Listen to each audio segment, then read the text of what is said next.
meninas, tudo bem? Sejam bem-vindas ao meu canal Tratando de Estética com Gabi Tuller. Bem, hoje nós vamos falar sobre um assunto muito importante na estética. Vamos falar sobre drenagem linfática. Muitos clientes, bem como muitos profissionais também, confundem a drenagem linfática com a massagem. Mas na verdade, qual é a diferença da massagem e da drenagem linfática? A massagem é uma técnica manual que visa friccionar, palpar, apertar os tecidos moles com uma certa intensidade, cuja função será de aumentar a circulação sanguínea, melhorando então a mobilidade e a elasticidade da pele. Existem vários tipos de massagem no mercado da estética. Podemos citar alguns, como massagem modeladora, massagem com bambus, massagem com velas quentes, massagem turbinada, lipomassagem, entre muitas outras. Mas o que nós vamos falar hoje é sobre drenagem linfática, que tem um conceito bastante diferente da massagem clássica ou das diversas massagens que existem no mercado. O que seria então a drenagem linfática? A drenagem linfática também é uma técnica manual, mas ela vai trabalhar focando o sistema linfático do corpo. E o que seria esse sistema linfático do corpo? Para nós entendermos um pouquinho sobre drenagem linfática, nós vamos ter que voltar na literatura e falar um pouquinho da fisiologia da drenagem linfática. Segundo os fisiologistas, nós temos dentro do nosso corpo vários tipos de líquidos. Dentre os líquidos que nós temos, seria o líquido extracelular, o sangue e a linfa. O líquido extracelular é aquele líquido que fica banhando as células lá no interstício. Quando a gente aprende em fisiologia o que é interstício, interstício é o espaço entre as nossas células. E líquido extracelular ou líquido intersticial é esse líquido que fica banhando essas células. Nós temos esse líquido muito importante chamado sangue também, que é composto de substâncias sólidas e substâncias líquidas. As substâncias sólidas são os glóbulos, tanto os vermelhos, como brancos, e também nós temos as plaquetas. E a substância líquida do sangue é o plasma sanguíneo. E nós temos o outro líquido do nosso corpo, que é a linfa. Então a linfa é um líquido coloidal, transparente, que fica no sistema linfático. Então como que funciona todo esse líquido no nosso corpo? O coração é uma bomba do corpo que vai levar o sangue para as extremidades, para as células do nosso corpo, para nutri-las. Como que ele faz isso? O coração ele leva o líquido, o sangue, através do sistema arterial, que tem uma divisão, que são as artérias, as arteríolas e os capilares. Quando esse sangue chega nos capilares, ele contém alguns orifícios, esses capilares, que vão conseguir sair dali e vão nutrir as células. Então o plasma sanguíneo ele sai dos capilares e ele nutre as células. Acontece que esse plasma sanguíneo que acabou saindo dos vasos sanguíneos, ele tem que retornar ao sistema do coração. E nesse caso, ele retorna ao sistema venoso. Esse sistema venoso, ele atrai esse líquido através de uma pressão chamada pressão osmótica. Como que isso vai acontecer? Através de substâncias que existem dentro desse sistema venoso, que são os glóbulos. Esses glóbulos, que são proteínas, atraem então a água, Na biologia a gente chama de osmose. Só que esse líquido, ele não consegue voltar 100% para o sistema venoso. Aproximadamente 10% desse líquido, ele fica no interstício, ele fica no sistema intersticial, no líquido intersticial. E o que vai acontecer? O edema. Então, o sistema linfático, ele existe, na verdade, para trabalhar em prol do sistema circulatório sanguíneo. Ele vai retirar o excedente, o excesso desse líquido que ficou no interstício e vai conseguir levá-lo até o sistema sanguíneo novamente, ou seja, até o coração. Como que ele faz isso? Ele faz isso através de algumas substâncias que ele tem. Então, quais são os componentes que o sistema linfático possui?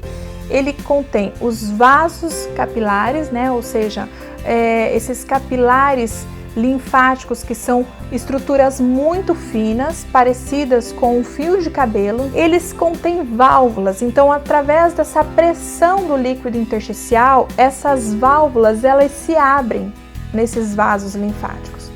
E então eles começam a carrear. O espaço de uma válvula e outra se chama linfangion. Quando vocês ouvirem falar em linfangion, na verdade é o espaço entre uma válvula e outra do sistema linfático.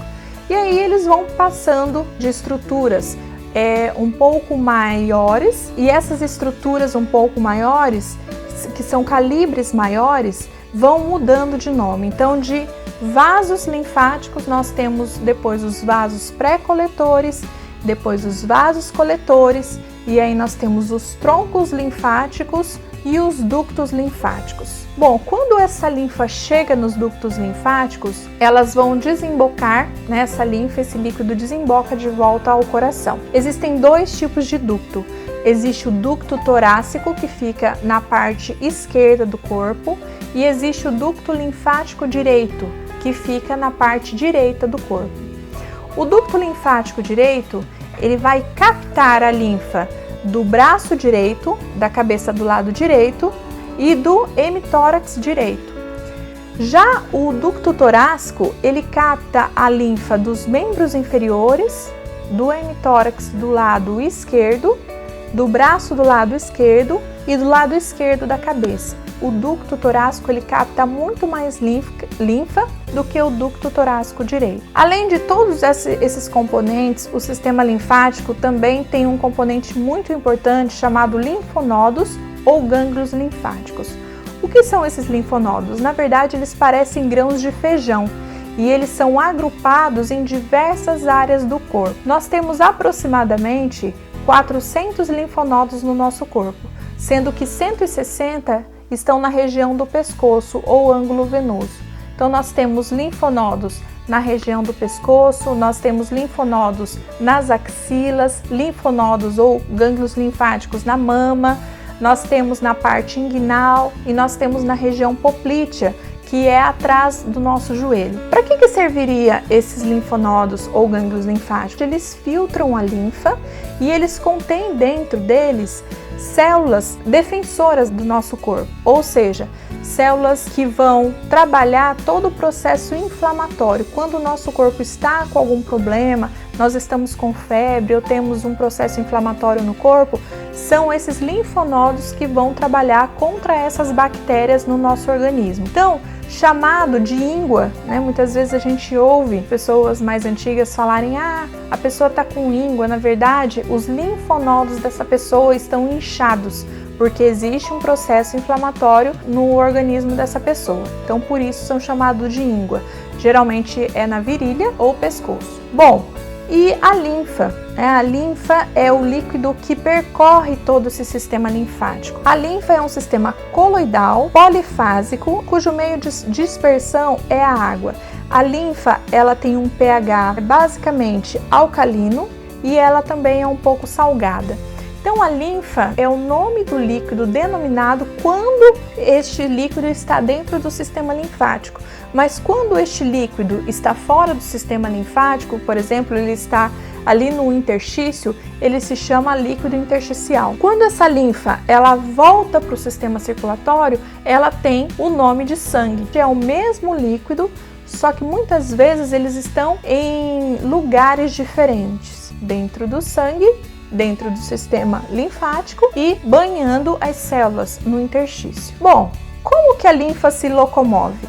A linfa ela não tem uma bomba como o coração. Ela vai se locomover através do movimento do músculo. Conforme a pessoa vai andando, conforme o movimento dos músculos esqueléticos, essa linfa ela consegue caminhar. As pulsações arteriais e as válvulas que se encontram dentro do sistema linfático também auxiliam nessa movimentação da linfa. Bem, qual é a função dessa linfa? A função dessa linfa, primeiramente, é trabalhar contra processos inflamatórios no nosso organismo, bem como promover a drenagem de metabólitos e catabólitos do corpo.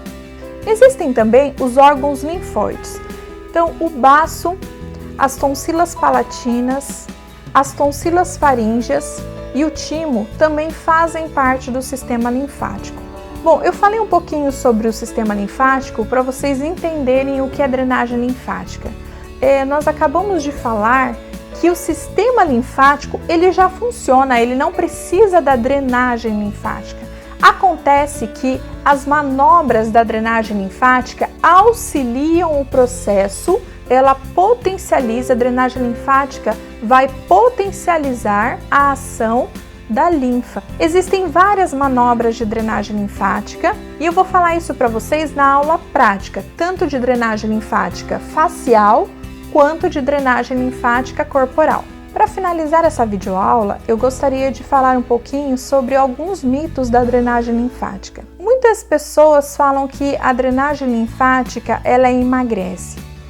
Na verdade, isso é um mito. A drenagem linfática ela não trabalha a parte de gordura corporal do nosso organismo. A drenagem linfática ela ajuda o corpo a eliminar líquidos, toxinas. A pessoa automaticamente ela perde medidas, mas isso não quer dizer que ela vai emagrecer.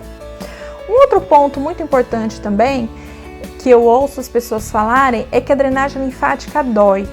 Isso é mentira, isso é um mito. A drenagem linfática não pode doer, até porque a pressão que a drenagem linfática exerce na pele, ela é muito suave, ela é intermitente e ela não vai provocar dor, não vai provocar hematoma, não vai provocar equimose. A drenagem linfática é um tratamento coadjuvante em celulite, mas a drenagem linfática sozinha não elimina a celulite.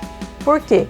Repetindo, porque a drenagem linfática ela melhora a filtragem dos líquidos intersticiais, eliminando os catabólitos e as toxinas do organismo, mas ela não vai mexer na parte da gordura. Então nós temos outros tratamentos associados à celulite que podemos também potencializar com a drenagem linfática. Porém, nós precisamos da ajuda de um nutricionista e de um personal trainer para nos auxiliar nos nossos tratamentos estéticos. E por último, grávidas podem fazer drenagem linfática? Sim, grávidas podem fazer drenagem linfática a partir do 3º mês de gestação com a autorização do seu médico, sem problema nenhum. Aonde não pode ser realizada drenagem linfática na gestante? No abdômen. Mas nós trabalhamos muito a drenagem linfática em gestantes nos membros inferiores, bem como nos membros superiores, como mamas e braços. Meninas, eu gostaria de agradecer por vocês estarem assistindo mais uma videoaula. Para quem gostou deste vídeo, eu gostaria que vocês dessem um joinha, se inscrevam no canal e compartilhem com seus amigos no Facebook. A próxima aula será de drenagem linfática prática e eu espero vocês até lá. Beijos a todas!